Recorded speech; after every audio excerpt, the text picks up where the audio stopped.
नमस्कार दोस्तों, आप में से जो लोग भी गवर्नमेंट जॉब की सरकारी नौकरी की तैयारी कर रहे हो, प्रिपरेशन कर रहे हो और परसेंटेज प्रतिशत ये आप पहली बार पढ़ने जा रहे हैं या इससे पहले भी पढ़ चुके हैं और पूरी तरीके से कॉन्सेप्ट क्लियर नहीं है government exam point of view से, तो ये वीडियो आप कंप्लीट देखोगे एंड तक। मस्ट वॉच है आपके लिए। टाइप 4 हम लोग डिस्कस करने जा रहे हैं। इससे पहले 3 टाइप ऑलरेडी डिस्कस कर चुके हैं, उसको भी आप कंप्लीट देखेंगे और आने वाले टाइप्स भी। उसके बाद मेरे साइड से गारंटी है कि आपका प्रतिशत का कॉन्सेप्ट, परसेंटेज का कॉन्सेप्ट बिल्कुल माइंड में सेट हो जाएगा। सही है, तो शुरू करते हैं परसेंटेज टाइप 4। तो कॉन्सेप्ट समझते हैं पहले इस टाइप से रिलेटेड।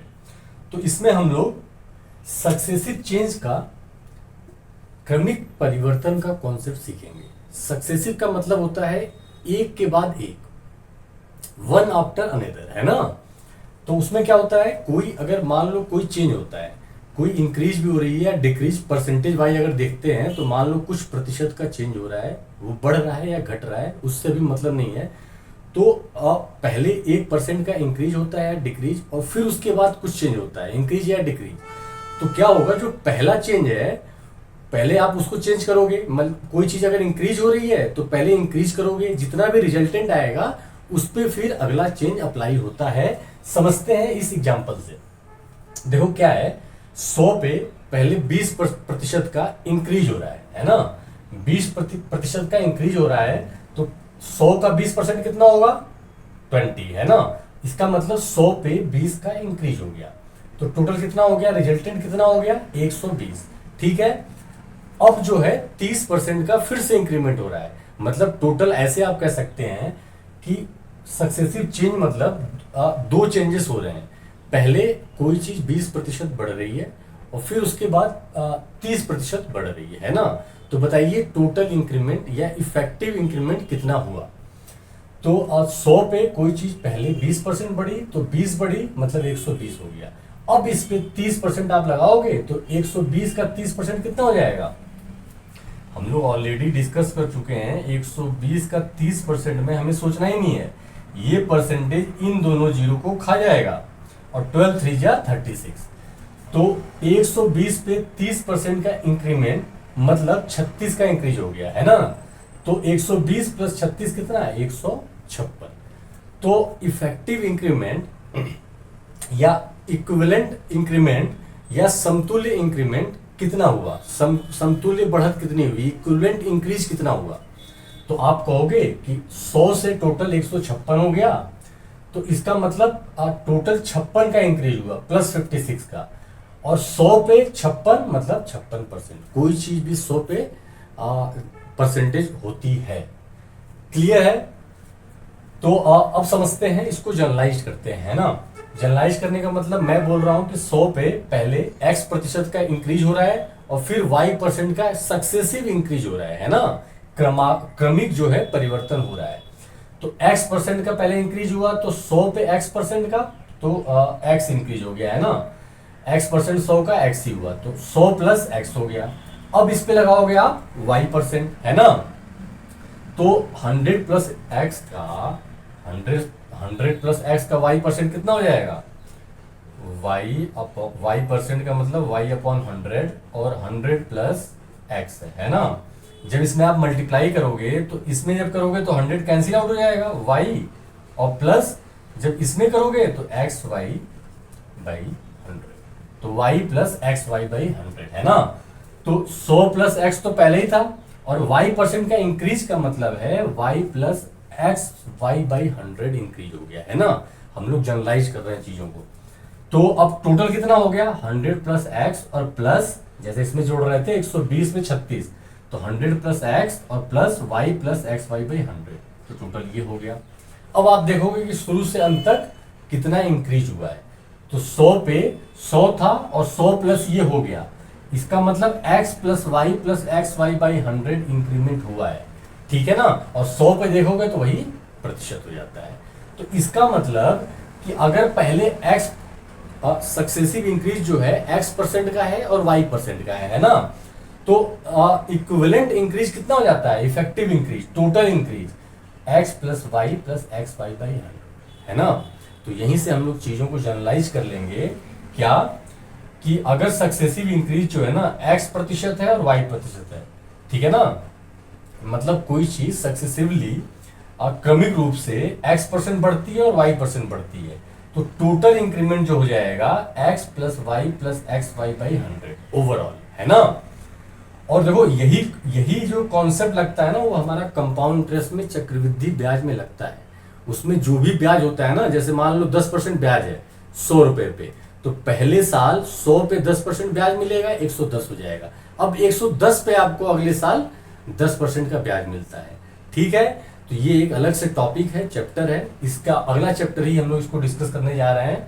तो इसको यहाँ पे ध्यान रखोगे कि सक्सेसिव इंक्रीज का क्रमिक वृद्धि का जो कॉन्सेप्ट होता है वही कॉन्सेप्ट कंपाउंड इंटरेस्ट में अप्लाई होता है, ठीक है। तो देखो क्या है, ये चीजें हो गई, ठीक है।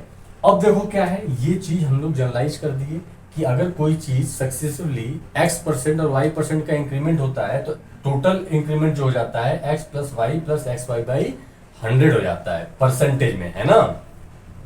तो अब देखो अगर मान लो कोई चीज x% से बढ़ रही है और y% से घट रही है, तो अब क्या करोगे, सिंपल y की जगह आप माइनस वाई ले लोगे, है ना। y की जगह माइनस वाई ले लेंगे। इसमें देख लेते हैं ना सक्सेसिव डिक्रीज का, क्रमिक कमी का। तो कोई चीज सक्सेसिवली पहले x% से घटी, ठीक है, यहां लिया गया है ना हम लोग, ठीक है। तो देखो x% से मान लो पहले चीज कोई बढ़ रही है और फिर y% से घट जा रही है, तो आपको सिंपल इसी फॉर्मूले में क्या करना है, x की जगह तो प्लस ही है, ये भी प्लस x था, ये भी प्लस x था, तो x ही रखोगे। y यहाँ पे प्लस था, यहाँ माइनस हो गया, तो बस इस y को माइनस वाई से रिप्लेस कर देना है। तो माइनस वाई से रिप्लेस कर दिए, तो अब प्लस और माइनस हो गए, तो इंटू करोगे, मतलब x y, तो x की जगह तो प्लस ही x होगा और y की जगह माइनस वाई, तो ये टोटल जो है यहाँ पे माइनस एक्स वाई बाई 100% हो जाएगा, ठीक है। अब मान लो यहीं से आगे बढ़ते हैं। अब जो है अब बोल देता है कि पहले कोई चीज x% से बढ़ रही है और फिर x% से ही घट जा रही है ना, परसेंटेज सेम है। या पहले कोई चीज x% से घट रही है और फिर x% से बढ़ जा रही है, तो इस केस में आप ध्यान रखोगे कि हमेशा ही ओवरऑल जो परसेंटेज होगा वो डिक्रीज होगा, इक्विवेलेंट जो परसेंटेज होगा वो डिक्रीज में आएगा, है ना। कैसे समझते हैं, देखो अब पहले जो है x% का इंक्रीज हुआ और उसके बाद x% का डिक्रीज हुआ, तो इसमें क्या करोगे, x की जगह तो x ही लिखोगे और y की जगह माइनस एक्स। तो y की जगह जब माइनस एक्स लिखेंगे और यहाँ पे y की जगह माइनस एक्स, तो ये माइनस एक्स स्क्वायर हो जाएगा, तो माइनस एक्स स्क्वायर बाई 100%, ठीक है ना। अब यहां से आपका x और x कैंसिल हो जाएगा और हमेशा ही क्या आएगा, माइनस एक्स स्क्वायर बाई 100% का चेंज आएगा, क्लियर है ना। और अगर माइनस पहले मान लो डिक्रीमेंट होता, डिक्रीज होता, घटती परसेंटेज घटता और फिर बढ़ता, लेकिन वही सेम परसेंटेज, मतलब x% से घट रहा है और फिर x% से बढ़ रहा है, उस केस में भी क्या होगा, माइनस एक्स यहां रखोगे, ये माइनस हो जाएगा और ये प्लस हो जाएगा, फिर कैंसिल हो जाएंगे और माइनस प्लस ये तो माइनस ही रहना है। तो अब यहीं से हमारा रिजल्ट ड्रॉ हो गया कि x% से कोई चीज बढ़ी और x% से घटी, या x% से घटी और x% से बढ़ी सक्सेसिवली क्रमागत रूप से, तो ओवरऑल जो इंक्रीमेंट ओवरऑल जो चेंज आता है वो डिक्रीज ही होता है, और कितने प्रतिशत का, एक्स स्क्वायर बाई 100% का। सही है, इसको एक बार सेट कर लेंगे, जब एग्जाम्पल लेंगे तो कुछ प्रश्न लेंगे पिछले सालों में जो आए हुए हैं, तो अपने आप ही चीजें क्लियर हो जाएंगी। अभी तक चीजें क्लियर हैं। तो यहाँ पे हमने जब भी इंक्रीज डिक्रीज या डिक्रीज इंक्रीज होगा तो उस केस में माइनस एक्स स्क्वायर बाई 100% से चेंज आता है, डिक्रीज होती है चीजें, ठीक है। अब आ जाते हैं सक्सेसिव डिक्रीज पे, मतलब दोनों चीजें डिक्रीज हो रही हैं, सक्सेसिवली एक के बाद एक डिक्रीज हो रही है। तो देखो पहले x माइनस लगने का मतलब x% से चीजें डिक्रीज हो रही है, तो x% से पहले डिक्रीज हुआ और फिर y% से फिर डिक्रीज हुआ। तो अब देखो क्या है, यहाँ दोनों जगह माइनस माइनस लगाएंगे, तो देखो माइनस एक्स और माइनस वाई। अब तो ये माइनस एक्स और माइनस वाई, तो माइनस माइनस प्लस हो गया, तो ये साइन चेंज नहीं होगा, क्लियर है ना। भाई ये minus x into minus y तो प्लस ही बना देंगे, और यहां प्लस रहेगा, ये ऑलरेडी फॉर्मूले में है हमारा। ठीक है, तो अब यहां से आप माइनस कॉमन लोगे, माइनस कॉमन लोगे तो ये प्लस हो जाएगा एक्स, और ये माइनस प्लस हो जाएगा, और ये प्लस माइनस हो जाएगा। तो इसका मतलब सक्सेसिव डिक्रीज क्या होता है, जब दोनों परसेंटेज घटते हैं सक्सेसिवली। पहले भी एक्स, मान लो x% से घटा और फिर x% से घटा और y% से घटा, तो टोटल डिक्रीमेंट क्या होगा? देखो डिक्रीज तो चीजें होनी है ना भाई। मान लो कि 100 रुपए हैं, पहले कुछ परसेंट से डिक्रीज हुआ और फिर कुछ परसेंट से डिक्रीज हुआ, और बात यहां हो रही है सक्सेसिव चेंज की, सक्सेसिव डिक्रीज की। तो ओवरऑल जो है इक्विवेलेंट जो डिक्रीज होगा वो कितना होगा? x plus y minus x y by 100%। Minus sign बता रहा है कि हमेशा ही इसमें डिक्रीज में आएगा चीज, जैसे यहाँ माइनस था, है ना। और यही कॉन्सेप्ट हम लोग डिस्काउंट में लगाते हैं ना। जैसे दे देगा कि सक्सेसिवली जो है डिस्काउंट जो है, सक्सेसिव डिस्काउंट जो है पहले इतने परसेंट से डिक्रीज हो रहा है, फिर इतने परसेंट से डिक्रीज हो रहा है, तो बताइए ओवरऑल डिस्काउंट कितना? तो ओवरऑल डिस्काउंट इसमें निकाल लेंगे, परसेंटेज में आ जाएगा। सही है। तो अब देखो ये सारी कहानी में से अपने को याद क्या रखना है, बिल्कुल मेमोरी में सीक्वेंस वाइज। अगर कोई चीज x% से बढ़ती है सक्सेसिवली और y% से बढ़ती है, तो टोटल चेंज जो आता है x plus y plus x y by 100% होता है। ठीक है, और हमेशा ही इंक्रीज में आएगा, दोनों बढ़ रही हैं। उसके बाद एक चीज कोई बढ़ी और दूसरी चीज घटी, तो आप इसमें कुछ भी नहीं सोचना है, बस फॉर्मूले में माइनस रिप्लेस कर देना है ना, माइनस वाई और माइनस वाई, तो ये भी माइनस हो जाएगा, ये भी माइनस। अब एक ही प्रतिशत है, पहले इंक्रीज होगा या डिक्रीज, और या डिक्रीज पहले और फिर इंक्रीज, उन दोनों ही केसेस में हमेशा ही माइनस एक्स स्क्वायर बाई 100% आता है। ठीक है, ऑलवेज डिक्रीज। और सक्सेसिव डिक्रीज में दोनों माइनस ले लोगे, दोनों डिक्रीज होगा, और ओवरऑल जो है x plus y minus x y by 100 का डिक्रीमेंट होता है। जब दोनों इंक्रीज होते हैं तो यहाँ प्लस होता है, जब दोनों डिक्रीज होते हैं तो यहाँ माइनस होता है। और ये जो बाहर माइनस साइन लगा हुआ है और ये प्लस साइन, ये तो बता रहा है कि ओवरऑल आपका इंक्रीज परसेंटेज इंक्रीज में आएगा कि इतना परसेंट इंक्रीज हो गया। यहाँ पे आपका हमेशा आएगा कि इतना परसेंट डिक्रीज हो गया, या डिस्काउंट तो हमेशा ही डिक्रीज में आएगा ना, कि इतना इतना ओवरऑल इतना डिस्काउंट मिलेगा, है ना। तो बात समझ में आई। तो अब आ जाते हैं हम लोग प्रश्न में कि किस तरह से एग्जाम में प्रश्न आते हैं, है ना। तो ये रहा आपका पहला प्रश्न, सीजीएल 2023 टायर 1 में आया हुआ है, पिछली साल ही आया हुआ है, एग्जैक्ट यही प्रश्न आया हुआ था। तो देखो कैसे अप्लाई करेंगे, और देखो कैसे कॉन्सेप्ट पूछा हुआ है, दो कॉन्सेप्ट पूछेगा, इंक्रीज का भी डिक्रीज का भी। तो देखो प्रश्न क्या कह रहा है, अच्छे समझते हैं। 2 successive increments of 30% each is by what percent more than 2 successive decrements of 30% each. बोल रहा है प्रत्येक 30%, मतलब जो भी चेंजेस हो रहे हैं वैल्यू बराबर है, तो प्रत्येक 30% की 2 क्रमिक वृद्धि, है ना, 2 क्रमिक वृद्धि, और प्रत्येक 30% की 2 क्रमिक कमी, है ना। क्रमिक वृद्धि और क्रमिक कमी हम लोग ऑलरेडी कॉन्सेप्ट समझे हैं। तो प्रत्येक 30% की 2 क्रमिक कमी से कितने प्रतिशत अधिक है, अभी समझते हैं किसका परसेंटेज पूछ रहा है। मेन क्या है कि आप पहले जो सक्सेसिव इंक्रीमेंट 30% का है, तो निकालिए कि ओवरऑल इंक्रीमेंट कितना हुआ, और इसमें निकालिए कि ओवरऑल डिक्रीमेंट कितना हुआ, मतलब इसमें कितने की ओवरऑल कमी आई, उसमें ओवरऑल कितने का बढ़त हुआ, कितना इंक्रीज हुआ।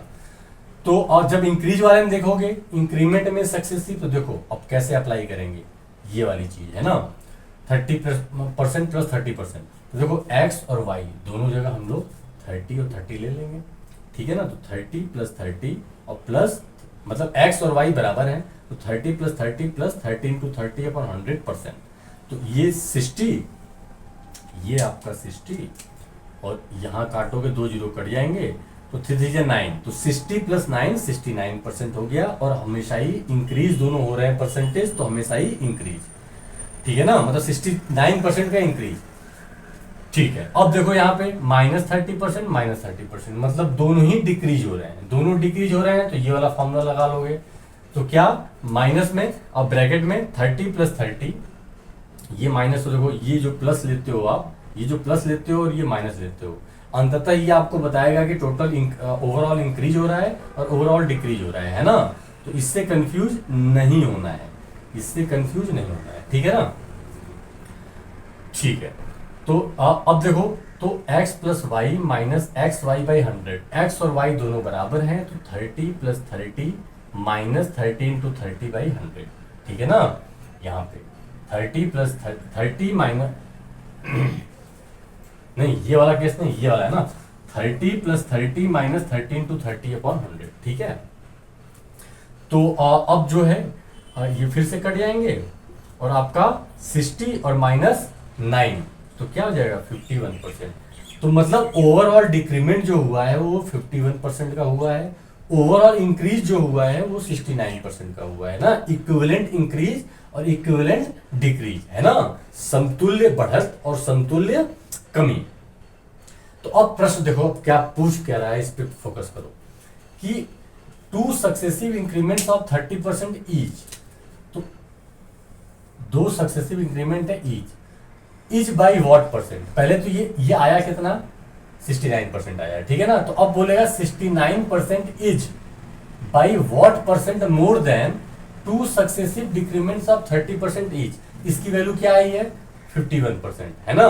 तो अब एक तरह से प्रश्न देखो क्या हो गया, 69% is by what percent more then 51%, सही है ना। तो अब 69% 51% से कितना ज्यादा है, 51% से, है ना। दो क्रमिक कमी से लेना है ना। तो हमेशा ही क्या करोगे, टोटल इंक्रीज कितना हुआ है, कितना ज्यादा है इससे, यही तो पूछा है ना कि इंक्रीमेंट डिक्रीमेंट से कितना ज्यादा है। तो 69% 51% से कितना ज्यादा है 18%, ठीक है। और पूछ रहा है कि बताइए ऑफ कमी से is by what percent more than 2 successive decrement, तो किसके रिस्पेक्ट में पूछ रहा है 2 सक्सेसिव डिक्रीमेंट के, मतलब 51% के रिस्पेक्ट में पूछ रहा है। तो देखो ये 69%, ये 51%, बढ़त कितनी 18% की, किस पे 51 पे, तो 18/51 इंटू 100। टायर 1 में आया हुआ है, अच्छा प्रश्न है ना। अब देखो, अब इस प्रश्न को ऑप्शंस देखो कितने खतरनाक टाइप के दिए हुए हैं। अब इसको देखो, एक तो 2 पार्ट में दिया हुआ था, मैक्सिमम टाइम सिंगल आता है, लेकिन थोड़ा सा बढ़िया क्वेश्चन बनाना चाहे, दोनों कॉन्सेप्ट आपसे पूछ लिया है। तो देखो लेकिन फिर भी ट्रिकी कैलकुलेशन है, और हम लोग कभी भी एग्जैक्ट फाइंड आउट करने की कोशिश मत किया कीजिए। आपको टाइम सेव करना है और एग्जैक्ट आंसर लगाना है, तो उसके लिए थोड़ा सा अप्रोक्सीमेशन जो है हम लोग कर सकते हैं, है ना। तो देखो किस तरह से करते हैं, अप्रोच क्या होता है। देखो अब अगर एक ऑप्शन है कि आप 1800 को 51 से डिवाइड करो और देखो कौन सा ऑप्शन मैच कर रहा है, या जो स्मार्ट बच्चा होगा वो कैसे करेगा। देखो 18 3 जा 54, 18 3 जा 54 होगा, लेकिन ये तो 51 ही है ना। तो 3 से कम ही आना चाहिए, इसकी 1/3 ये जो वैल्यू है 18 3, तो ये 3.3 से कम ही होगा, सही है। लेकिन मान लो मैं 3 से डिवाइड करके देख लेता हूं कितना आ रहा है। 3 से डिवाइड करोगे तो 33.33 आएगा। 3 अगर होता तो 33.33 होता, लेकिन मैं कह रहा हूं कि यहाँ 3 नहीं, 18 3 या 54 थोड़ी है, 54 से कम है, मतलब कि जब डिवाइड करोगे तो 3 से छोटा आएगा। और 3 से जब डिवाइड करने पे 33 पॉइंट समथिंग आ रहा है, और जब 3 से छोटा कर दोगे तो और बड़ा आएगा, 33 से और बड़ा आएगा। और ऑप्शन देखो, कोई भी ऑप्शन आपका 33 के आसपास है ही नहीं, 33 से बड़ा है, और तीनों ऑप्शन 33 से छोटे हैं। एक ही ऑप्शन जो है डी ऑप्शन जो है आपका 33 से बड़ा है, तो यही ऑप्शन करेक्ट ऑप्शन हो गया। समझ पाए कि नहीं इस कॉन्सेप्ट को, इस ट्रिक को, कैलकुलेशन की। देखो कैलकुलेशन ट्रिकी आती हैं, लेकिन स्मार्टली अगर करोगे तो कुछ भी नहीं है। फिर से मैं बोल रहा हूँ, 18 3 जा 54 दिया है 51, लेकिन हम लोग बात 3 पे चेक कर लेंगे क्या आएगा, तो 33 पॉइंट समथिंग आएगा। तो अब ये तो 3 भी नहीं है, 3 से कम है, इसका मतलब ये और ज्यादा आएगा 33 पॉइंट समथिंग से, और 33 से सारे कम ही दिए हुए हैं, एक ही ऑप्शन ज्यादा दिया हुआ है, तो डी ऑप्शन जो है करेक्ट ऑप्शन होगा, सही है। तो उम्मीद है, आई होप कि आपको सक्सेसिव चेंज का कॉन्सेप्ट समझ में आया होगा। अभी और प्रश्न लेंगे आगे तो ज्यादा क्लियरिटी आएगी, है ना। तो अगला प्रश्न लेते हैं। तो ये है हमारा अगला प्रश्न, समझते हैं क्या कह रहा है। If the length of a rectangle is increased by 30%, अगर एक आयत की लंबाई 30% बढ़ा दी जाए, and breadth is decreased by 20%, और चौड़ाई 20% घटा दी जाए, find the percentage change in its area, तो इसके क्षेत्रफल में क्या बदलाव होगा। हम लोग टाइप 4 नहीं, टाइप 5 है, सॉरी, टाइप 5 है ना, स्टार्टिंग से टाइप 4 हो गया था, टाइप 5 इसको कर लेना है ना। तो अब जो है percentage change in its area बताना है। तो आप सबसे पहले आयत जानते हो, हम लोग ऑलरेडी टाइप 5 में एग्जैक्टली इसी टाइप का प्रश्न डिस्कस कर चुके हैं। तो अब देखो, वहां पे हम लोग रेशियो मेथड से किए थे, वो मेथड भी मैं यहाँ पे आपको बताऊंगा, लेकिन अब हम लोग सक्सेसिव जो चेंज का कॉन्सेप्ट पढ़े हैं उसको कैसे अप्रोच करेंगे, उस कॉन्सेप्ट के थ्रू कैसे इस प्रश्न को अप्रोच करोगे ये भी देखेंगे, है ना। और फिर डिस्कस करेंगे कब कौन सा मेथड अप्लाई करना होता है ना। तो देखो, अब हम लोग जो टाइप 4 में जो मेथड डिस्कस किए थे रेशियो वाला, पहले उससे करते हैं। तो रेक्टेंगल की जो पहले तो रेक्टेंगल क्या होता था, हम लोग डिस्कस किए थे कि रेक्टेंगल क्वाड्रिलेटरल है, चतुर्भुज है, जिसकी 4 भुजाएं होती हैं। 4 भुजाओं वाली बंद आकृति, आमने सामने की भुजाएं बराबर रहेंगी, फर्श हो गया, दीवार हो गई, बोर्ड हो गया, ये सब रेक्टेंगल है। तो लेंथ है, ब्रेड्थ है, तो एरिया कितनी हो जाएगी, L इंटू बी। क्लियर है ना, क्लियर है ना। तो अब देखो क्या है, 10% का इंक्रीज हुआ, तो 10% को रेशियो के मेथड से करेंगे तो रेशियो में कन्वर्ट कर लेंगे, 3/10 प्लस लगा देंगे, इंक्रीज, ये बता रहा है कि इंक्रीज हुआ है। यहाँ 20% डिक्रीज, तो 20% का रेशियो 1/5, डिक्रीज हुआ है तो माइनस लगा दिया गया है, ठीक है।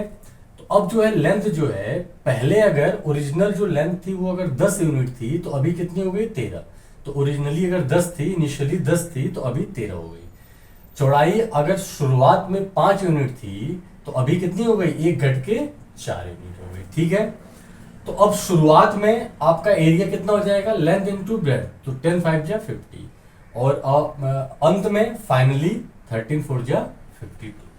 तो अब जो है एरिया स्टार्टिंग में 50 और परिवर्तन होने के बाद 52, तो कितने का परिवर्तन हुआ, +2 का, किस पे, 50 पे, तो 2/50 गुणे 100, या ऐसे भी कह सकते हो डायरेक्ट, 50 पे 2 का इंक्रीमेंट हो रहा है, तो 100 पे कितने का, 4 का, और 100 पे ही जितने का इंक्रीज होगा उसी को परसेंटेज बोलोगे, तो 4% जो आएगा, चाहे ऐसे कर लो चाहे डायरेक्ट कर लो, है ना,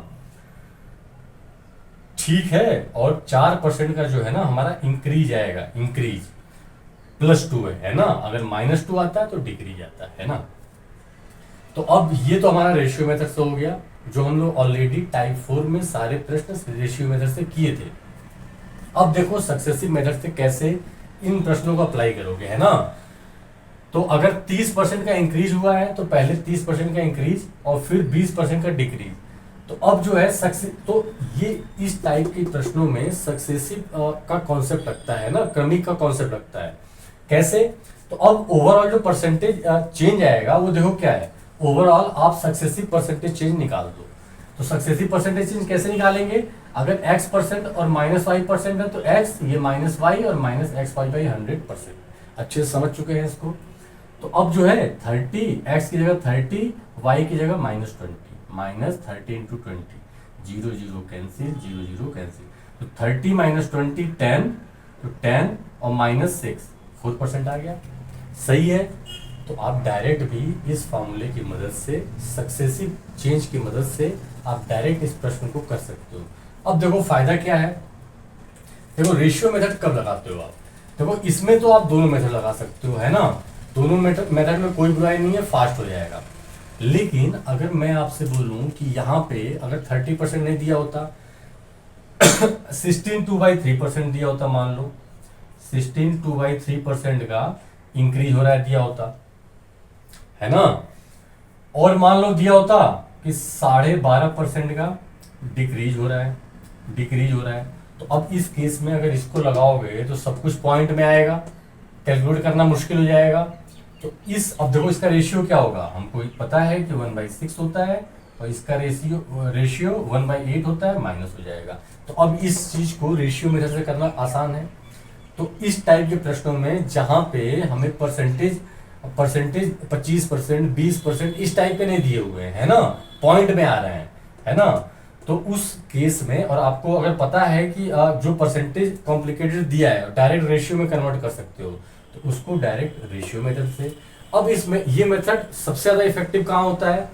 अगर मान लो यही दिया होता 3%, 2%, है ना, तो 3% का रेशियो 3% का रेशियो 3/100, 2% का 2/100, फिर डिक्रीज इंक्रीज करोगे कैलकुलेशन लंबी हो जाएगी, और यहां करोगे तो 3 - 2 - 3 × 2।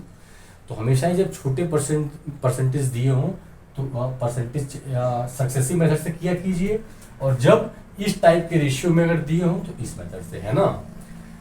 तो दोनों ही मेथड इफेक्टिव होते हैं। कब कौन सा हथियार अप्लाई करना है ये आपको डिसाइड करना है, ठीक है। अगला प्रश्न देखते हैं। ये हमारा अगला प्रश्न है, समझते हैं क्या कह रहा है। If the side of A square is increased by 40%, find the percentage change in its area. किसी वर्ग की भुजा को अगर 40% बढ़ाया जाता है तो प्रतिशत परिवर्तन ज्ञात कीजिए उसके क्षेत्रफल में। तो वर्ग क्या होता है आप जानते हो कि वो क्वाड्रिलेटरल, वो चतुर्भुज जिसकी चारों भुजाएं बराबर होती हैं, और अगर भुजा है ए, स्मॉल ए, तो एरिया क्या हो जाती है? ए स्क्वायर, साइड का स्क्वायर। अगर साइड की लेंथ ए है तो एरिया ए स्क्वायर, है ना। तो देखो सबसे पहले रेशियो मेथड से, जो ऑलरेडी हम लोग टाइप 4 में अच्छे से कर चुके हैं रेशियो मेथड को, लेकिन इस बार यहाँ ये एक बार रेशियो मेथड आप यहाँ पे देखोगे और फिर इस चीज को हम लोग देखेंगे तो ज्यादा क्लियरिटी आएगी, आप डिफ्रेंशिएट कर पाओगे कब कौन सा हथियार लगाना है ना। तो देखो रेशियो मेथड में 40%, 20%, 1/5, 40%, 2/5। तो 2/5 का मतलब 40% बढ़ रही है साइड, मतलब प्लस लगा देंगे। तो 5 से 7 हो गई, मतलब 5 से साइड 7 हो गई। इनिशियली अगर 5 थी तो अभी 7 हो गई। तो अब एरिया, अगर साइड इनिशियली 5 थी तो एरिया 5² 25। अब जो फाइनली जो साइड है वो 7 यूनिट है तो एरिया 49 यूनिट, ठीक है। अब जो है 49 स्क्वायर यूनिट सब अपने को अपनी मतलब नहीं है, बस 5 का स्क्वायर 25, 7 का स्क्वायर 49। अब कितने का परिवर्तन हुआ? पहले अगर एरिया 25 थी तो अभी 49। कितने का परिवर्तन? 24 का। किस पे? 25 पे। तो 24 25 पे तो 100 पे कितना, ठीक है ना। तो यहां से 1/25 4% होता है, तो 24 का 4 गुना 96%। डायरेक्ट या काटा पेटी भी कर लोगे, ये आप 25 4 जा 100 और 24 4 जा 96%, सही है ना। तो ये तो रेशियो मेथड हो गया। अब जो है हम लोग परसेंटेज से कैसे करेंगे, अभी सीखे हैं कि जनरल मेथड अपना कि अगर x% और y% का सक्सेसिव इंक्रीज होगा तो ओवरऑल x + y + xy/100। अब दोनों चीजें सेम है, x% का सक्सेसिव इंक्रीज हो रहा है।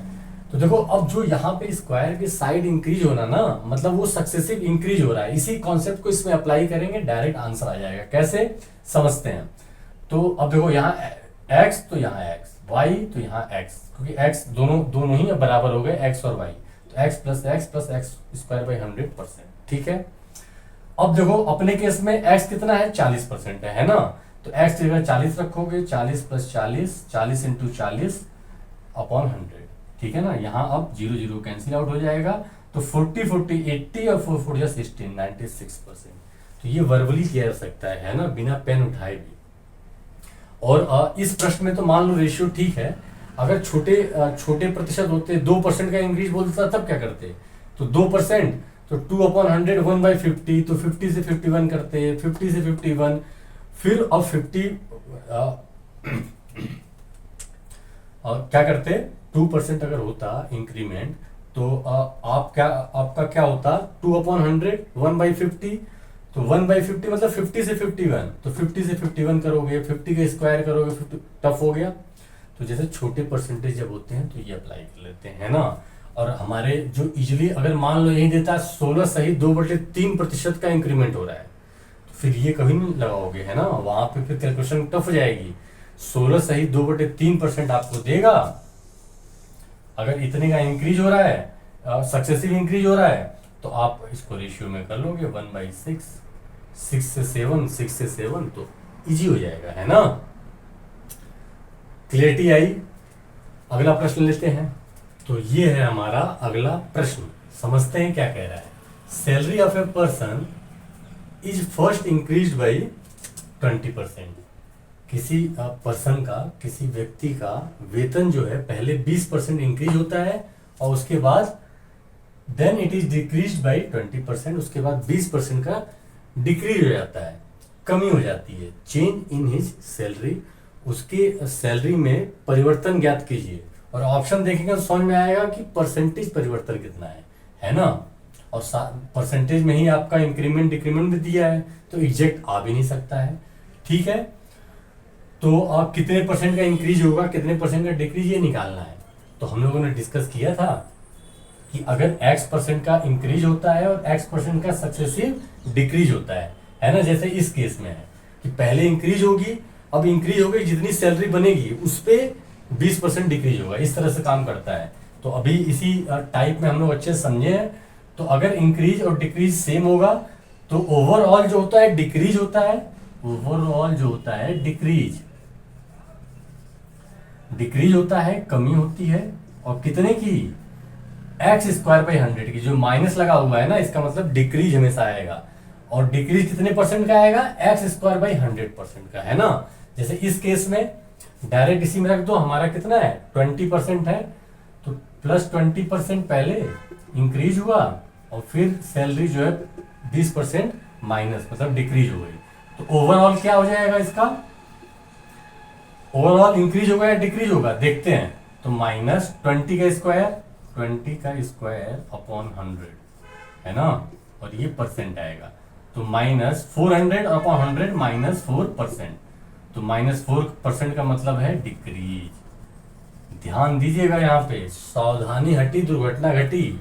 4% आते ही आप जोश जोश में पहला मत मार देना, इंक्रीज दिया हुआ है तो 4% इंक्रीज डिक्रीज इंक्रीज डिक्रीज। तो इन प्रश्नों में फोकस करना होता है। हम लोग प्रश्न को आसान समझ के फ्लो में गलत ऑप्शन मार के निकल लेते हैं, है ना, क्योंकि बहुत क्लोज है। तो B option is our correct option, सही है। तो ये था आपका सक्सेसिव चेंज का कॉन्सेप्ट टाइप 5 में। अगली क्लास में हम लोग टाइप 6 स्टार्ट करेंगे। तब तक के लिए बहुत बहुत धन्यवाद।